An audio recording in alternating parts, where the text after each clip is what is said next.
18ஆம் படியாம் படிக்க படி இறைவனாம் 18 படியிலையும் ஐயப்பனின் கருவியாம்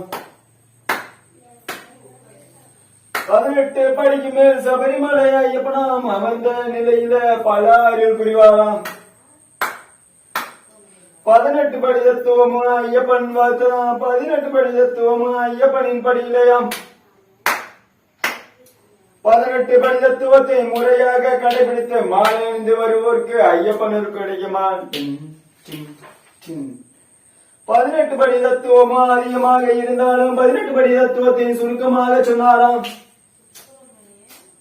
முதல் 5 படிகள் கர்மேந்திரியங்கள் என்றும் இரண்டாம் 5 படிகள் ஞானேந்திரியங்கள் என்றும் அடுத்த 4 படிகள் அந்த கரணங்கள் என்றும் அடுத்தடுத்த 3 படிகள் முக்குணங்கள் என்று கடைசி 18ஆம் படி சுத்த பிரம்மநிலை என்றும் ஐயப்பன் கூறினாராம்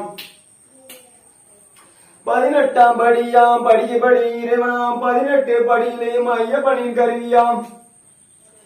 வில் கருவி கொண்ட சூரியனாலும் முதல் படியா காமத்தை கட்டுப்படுத்தி முதல் படி ஏறணுமாம் வால் கருவி கொண்ட சிவன் வால் 2ஆம் படியா குரோதத்தை கட்டுப்படுத்தி 2ஆம் படி ஏறணுமா வேல் கருவி கொண்ட சந்திரவான 3ஆம் படியா லோபத்தை கட்டுப்படுத்தி 3ஆம் படி ஏறணுமா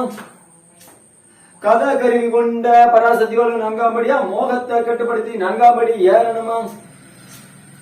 அங்குசம் கருவி கொண்ட சிவன் 5ஆம் படியா மூர்க்கத்தை கட்டுப்படுத்தி 5ஆம் படி ஏறணுமா பரசு கருவி கொண்ட முருகன் வாழ 6ஆம் படியா பாஞ்சதேயத்தை கட்டுப்படுத்தி 6ஆம் படி ஏறணுமா பிந்தி பாவம் கருவி கொண்ட புதன் வாழ 7ஆம் படியா மீன் பெருமையை கட்டுப்படுத்தி 7ஆம் படி ஏறணுமா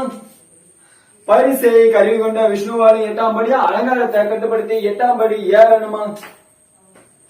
குந்தம் கருவி கொண்ட குரு வாழ 9ஆம் படியா பிறரை இழிவுபடுத்துவதை கட்டுப்படுத்தி 9ஆம் படி ஏறணுமா ஈட்டி கருவி கொண்ட பிரம்மாவானம் 10ஆம் படியா பொறாமையை கட்டுப்படுத்தி 10ஆம் படி ஏறணுமா கைவால் கருவி கொண்ட சுக்கிரனாலும் 11ஆம் படியா இந்திரபட்டரை கட்டுப்படுத்தி 11ஆம் படி ஏறணுமா முன்தடி கருவி கொண்ட லட்சுமி வாழும் 12ஆம் படியா புத்திரவஸ்தை கட்டுப்படுத்தி 12ஆம் படி ஏறணுமா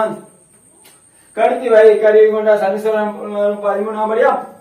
பணத்தாசை கட்டுப்படுத்தி 13ஆம் படி ஏறணுமா பாசம் கருவி கொண்ட யமன் வாழ் 14ஆம் படியா இறைவனையை கட்டுப்படுத்தி 14ஆம் படி ஏறணுமா சக்கரம் கருவி கொண்ட ராகுவால் 5ஆம் படியும் செல்வனையை கட்டுப்படுத்தி 14ஆம் படி ஏறணுமா கைலம் கருவி கொண்ட சரஸ்வதியும் 16ஆம் படியா பழகவனையை கட்டுப்படுத்தி 14ஆம் படி ஏறணுமா மனு கருவி கொண்ட கேதுவான 14ஆம் படியா அதை கட்டுப்படுத்தி 14ஆம் படி ஏறணுமா முசலாம் கருவி கொண்ட விநாயகர் 12ஆம் படியா புத்தியை கட்டுப்படுத்தி 12ஆம் படி ஏறணுமா